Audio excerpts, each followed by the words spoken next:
आज की बात। स्वागत।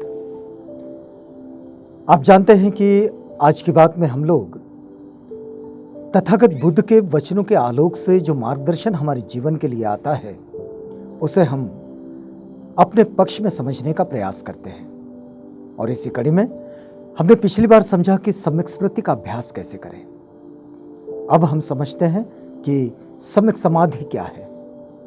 वैसे तथागत ने जो मध्यम मार्ग दिए हैं उस मध्यम मार्ग में ये 8 अंगों के मार्ग का बड़ा ही महत्वपूर्ण अंग माना जाता है सम्यक समाधि। तो आइए जानते हैं कि सम्यक समाधि क्या है। तथागत पूछते हैं कि ये जो चित्त की एकाग्रता है,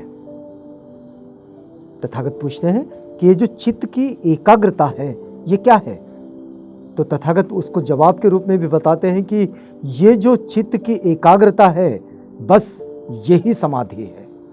और यही बात बाबा साहेब डॉक्टर अम्बेडकर ने जब बुद्ध और उनका धम्म इस ग्रंथ की रचना की तो उसमें सम्यक समाधि का अर्थ समझाते हुए बस इतना ही एक वाक्य लिखा है कि चित्त की एकाग्रता यही सम्यक समाधि है। तो चित्त की एकाग्रता को जाने कि क्या होती है चित्त की एकाग्रता। तथागत यहां समझाते हैं कि चारों स्मृति उपस्थान, कि ये जो स्मृति उपस्थान है ये समाधि के निमित्त और चारों सम्यक प्रयत्न है समाधि की सामग्री। क्या कहते हैं तथागत कि सम्यक प्रयत्न ये है समाधि की सामग्री और सम्यक स्मृति ये है उसका निमित्त। अगर स्मृति बेहतर हो जाए तो ये उसका कारण बन जाएगी और जो हमारे प्रयास है, हमारा सम्यक व्यायाम जिसको हम कहते हैं, हमारे सम्यक प्रयत्न जो है, ये प्रयत्न ही उसकी सामग्री है, उसका मटेरियल है। इन 8 धर्मों का सेवन करने, उसकी भावना करने और उसको बढ़ाने का नाम है समाधि भावना। बहुत सारे लोगों को इस बात के लिए बड़ी चिंता होती है कि भाई समाधि मतलब क्या। ये ध्यान भावना से बहुत सारे लोग आक्षेप भी धरते हैं। बहुत सारे लोगों को मेडिटेशन मतलब क्या है ये समझते समझते बड़ा वक्त लग जाता है। वो कहते हैं कि क्या करें, आंख बंद करके बैठना मतलब क्या करना। तो ये जो हमारे सम्यक प्रयास है, इन प्रयासों की भावना और हमारे वो जो मन के उपठान है, मन के विषय है, उन विषयों को निमित्त बनाकर इनको विकसित करने, उनकी भावना बढ़ाने का नाम है सम्यक समाधि। और यही है समाधि की भावना। तथागत बड़े विस्तार से समझाते हैं। तथागत कहते हैं कि इस सदाचार से युक्त होकर, इन सदाचारों से युक्त होकर जो ये सम्यक मार्ग के जो अंग हैं, इनसे युक्त होकर, इस इंद्रिय संयम से युक्त होकर, स्मृति और ज्ञान से भी युक्त होकर ऐसे एकांत स्थान में रहता है जैसे अरण्य, वृक्ष की छाया, पर्वत, कंदरा, गुफा, स्मशान, जंगल, खुले आकाश तथा पुआल के ढेर पर। ये उसके स्थान। वह पिंडपात से लौट भोजन कर चुकने के बाद पालथी मारकर शरीर को सीधा रखकर स्मृति को सामने कर बैठता है।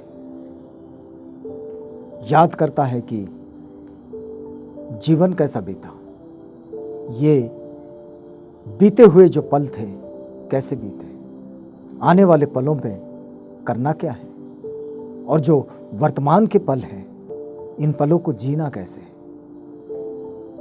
इसका एक मूल्यांकन करता है। यही मूल्यांकन वो भिक्षु जिसके लिए तथागत कह रहे हैं, तो ये भिक्षु इस काम में लग जाता है, इस कार्य में लग जाता है और इस बात को आगे बढ़ाता है। फिर देखिए,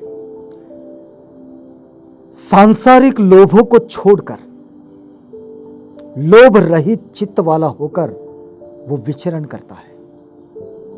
वो जान लेता है कि लोभ की तुच्छता क्या है और अपने चित्त से लोभ को दूर कर लेता है। वो क्रोध को छोड़कर क्रोध रहित चित्त वाला बन जाता है, सभी प्राणियों पर दया करता हुआ विचरता है। आपको याद होगा शायद बाबा साहेब ने जब 22 प्रतिज्ञाएं 14 अक्टूबर 1956 को नागपुर में दी, जब उन्होंने दीक्षा ली और अपने लाखों अनुयायियों को दीक्षा दी, तब उन्होंने उस प्रतिज्ञा में एक बात कही है, मैं प्राणी मात्र पर दया करूंगा। ये जो दया करने की बात है वो प्रतिज्ञा में जो आती है, यहाँ वो अपने संकल्प का हिस्सा बना लेता है और इस संकल्प के साथ वो आगे बढ़ता है। आलस्य से रहित होकर वो आलस्य रहित चित्त वाला बन जाता है। रोशन दिमाग मतलब आलोक संयी, मतलब जिसका दिमाग प्रकाशमान हो चुका है, रोशन दिमाग वाला स्मृति तथा ज्ञान से युक्त होकर विचरता है। उसकी स्मृति जागरूक हो जाती है, उसकी प्रज्ञा भी जागरूक होती है और ऐसे स्मृति और प्रज्ञा की जागरूकता के साथ वो गुजरता है, वह विचरता है और चित्त से आलस्य को दूर कर लेता है। वह उद्धपतने व पछतावे को छोड़कर, कोई पश्चाताप नहीं होता अपनी कृति का, क्योंकि जो कृति की जाती है वो कृति सोच समझकर पहले ही से सोची समझी कृति होती है, जिस पर पछतावा नहीं होता और ऐसा शांत चित्त होकर विचरता है। वह संशय को छोड़ देता है और संशय रहित होकर विचरण करता है। वह अच्छी अच्छी बातों यानी कि कुशल धम्मों के विषय में सदैव रहित होता है। आपको पता होगा धम्म पालन गाथा में बौद्ध लोग कहते हैं सचित्त परियोदपणं कुशलस्य उपसंपदा। जो कुशल है वो सब सीख लेता है, उसको धारण कर लेता है, जो कुशल धम्म है, जो अच्छा है और अपने चित्त से संदेह को दूर कर देता है।